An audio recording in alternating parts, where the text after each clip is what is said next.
Continuamos platicando sobre este tema que ya le avanzábamos hace unos momentos, este acuerdo al que llega el gobierno de México, el gobierno de nuestro país, con una empresa filial a la polémica brasileña Odebrecht. Y para continuar hablando sobre este tema, me da muchísimo gusto recibir esta mañana a Ana Lilia Pérez. Ella es periodista especializada precisamente en estos temas. ¿Cómo estás, Ana Lilia? Buenos días.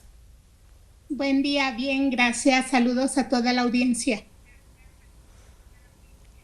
Ana Lilia, antes que nada me gustaría conocer tu opinión en torno a este anuncio que se hace por parte del gobierno federal, este acuerdo al que llega Pemex con Braskem y de esa filial de la polémica empresa brasileña Odebrecht. Bueno, es un tema muy relevante porque recordemos que el contrato, las condiciones bajo las cuales comenzó a operar uno de los complejos petroquímicos más importantes que tenemos en el país, que es el de etileno 21, una planta de gas etano, perdón, de etileno 21 en México, que es precisamente uno de los negocios más destacados que tiene esta compañía Braskem con capital accionario de Odebrecht, la polémica compañía de origen brasileño. Tiene en México esta planta que es muy relevante dentro de sus negocios, pero las condiciones bajo las cuales comenzó a operar en México fueron muy polémicas, muy oscuras, y tan es así que actualmente están bajo investigación de la Fiscalía General de la República. Para mayor contexto de la audiencia, recordemos que esta es precisamente una de las líneas de investigación que debía estar investigando la Fiscalía General de la República a partir de las denuncias del caso Emilio Lozoya. Él señala supuestas irregularidades en la manera en la cual se logró que esta compañía operara en México prácticamente con un Petróleos Mexicanos, pues subsidiándole parte del suministro de sus materias primas, que es lo más importante para este consorcio. Lo que hace el gobierno actual es renegociar las condiciones mediante las cuales se va a seguir suministrando la materia prima de esta compañía, pero en condiciones menos lesivas para Petróleos Mexicanos. Es decir, por un lado tenemos en la cancha de lo que está investigando la Fiscalía General de la República, las condiciones mediante las cuales se firmaron estos contratos tan lesivos para Pemex, pero por otro lado tenemos a las autoridades del sector energético, en específico el titular de Petróleos Mexicanos, informando el día de ayer que se había renegociado este contrato y mediante esta renegociación pues se está hablando de que Pemex estaría ahorrando o estaría impidiendo que se siguiera suministrando materia prima con condiciones tan ventajosas para la empresa privada y tan desventajosas para Petróleos Mexicanos. Es muy relevante esta negociación porque se trata del patrimonio de Pemex, pero además porque con la renegociación en los términos que se está dando, y aquí me parece importante destacarlo, se está enviando un mensaje importante bajo este concepto de que la corrupción en México no puede ser solapada y que ya sean empresas nacionales o internacionales tienen que pagar el costo de la corrupción.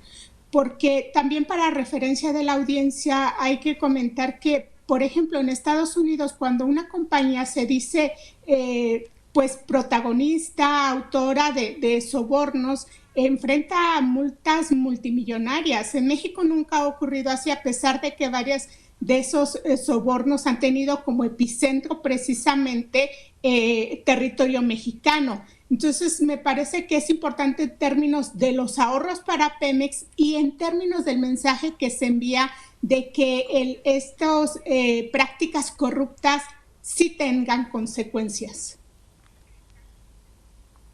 ¿Crees, francamente, Ana Lilia, que habrá consecuencias, que habrá nombres, que habrá personas señaladas y que habrá incluso exfuncionarios que hayan estado involucrados en estos sobornos, en estos actos de corrupción tras las rejas?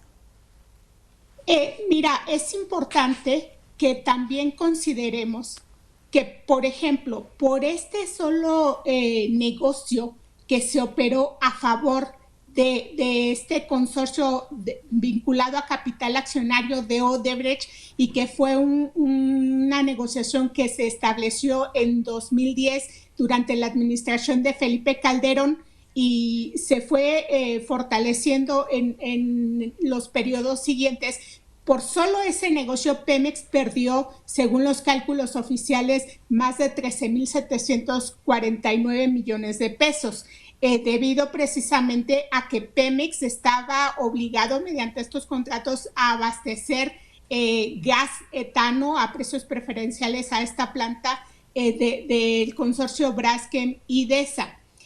En ese sentido, hay un daño patrimonial muy relevante y hay responsables de ese daño patrimonial.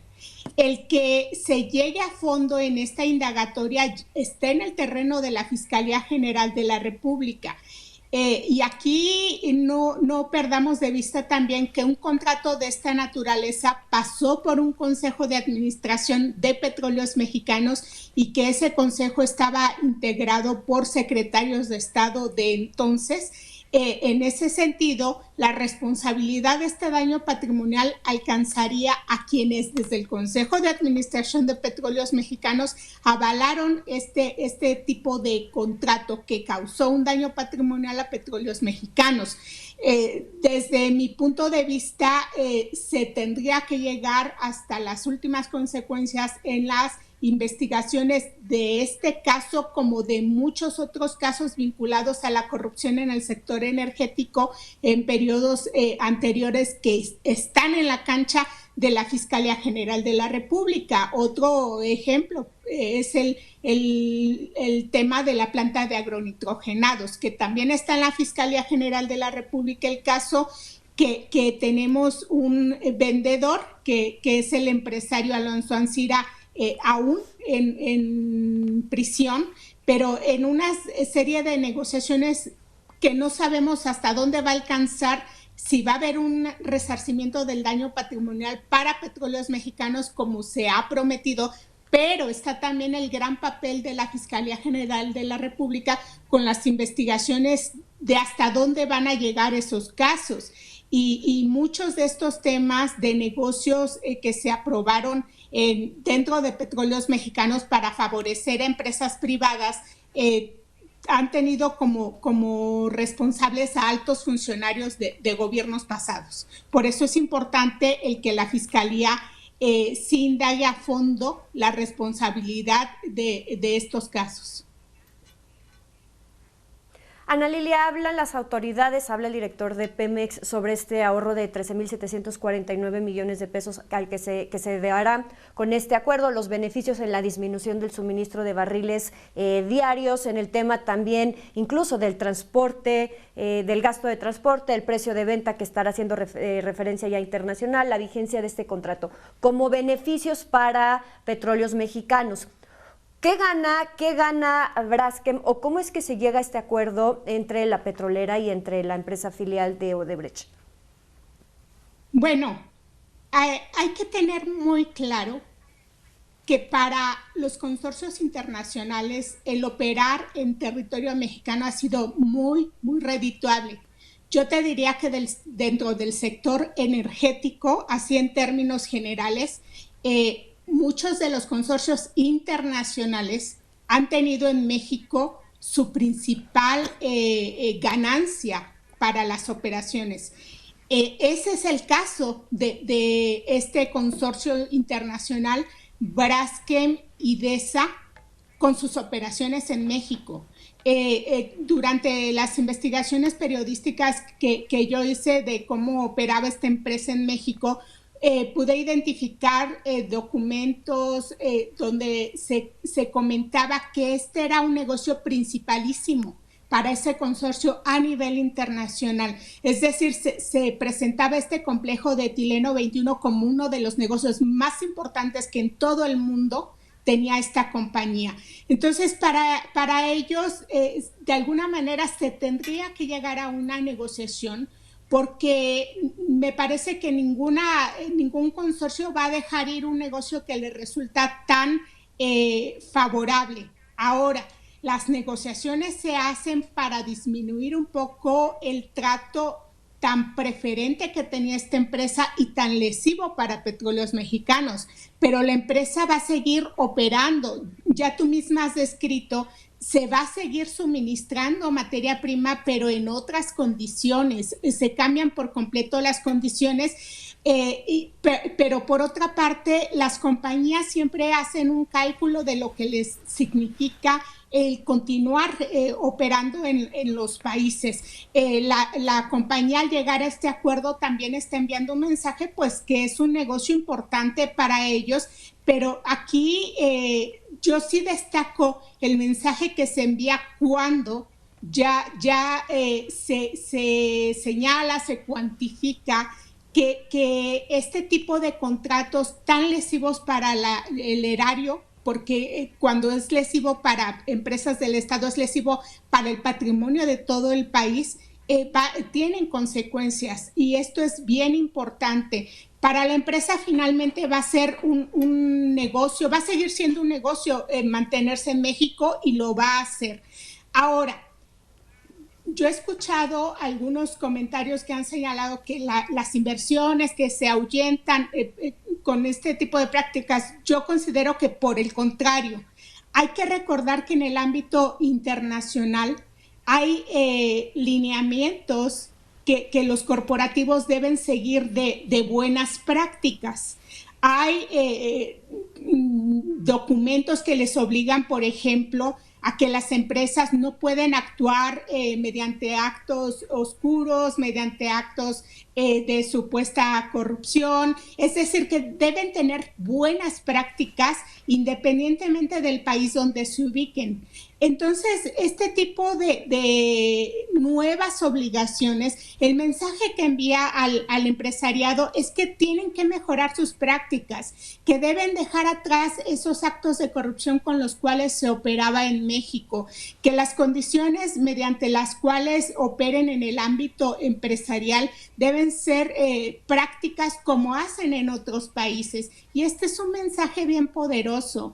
Que la inversión privada que se tenga en el país sea libre de prácticas corruptas, porque eso hace tanto daño a las empresas también como al patrimonio del país donde están operando. Hemos visto casos, por ejemplo, donde las compañías que han incurrido en malas prácticas aceptan que van a cambiar, que van a mejorar sus prácticas e incluso suben sus acciones o se posicionan mejor en el mundo de los negocios.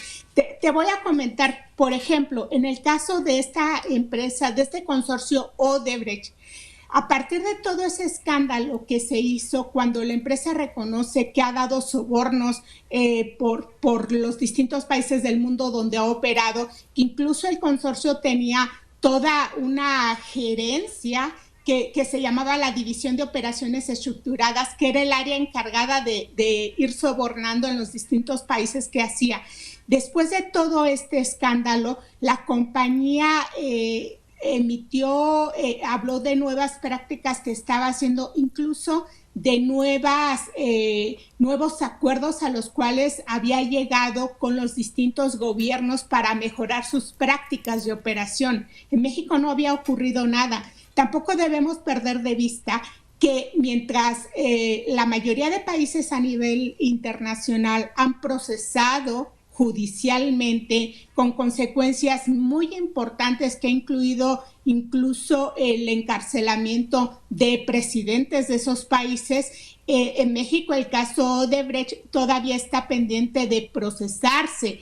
Esto de la negociación de las condiciones de uno de los negocios en los que participa este consorcio es solamente una de esas aristas, pero todavía está pendiente el que se procese todo el caso Odebrecht. Y aquí volvemos al punto que tú planteabas de si se va a proceder judicialmente en contra de funcionarios que participaron en este tipo de operaciones tan lesivas para Petróleos Mexicanos. Es un pendiente y no debemos perder de vista que el principal reto que se ha planteado la actual administración en el gobierno federal es precisamente el combate a la corrupción, y mucho de ello depende también el que este tipo de casos no queden en la impunidad. Ana Lilia, muchísimas gracias por despejar estas dudas que existían en torno a este tema. Gracias, Ana Lilia Pérez, periodista. Saludos a ustedes, saludos a toda su audiencia.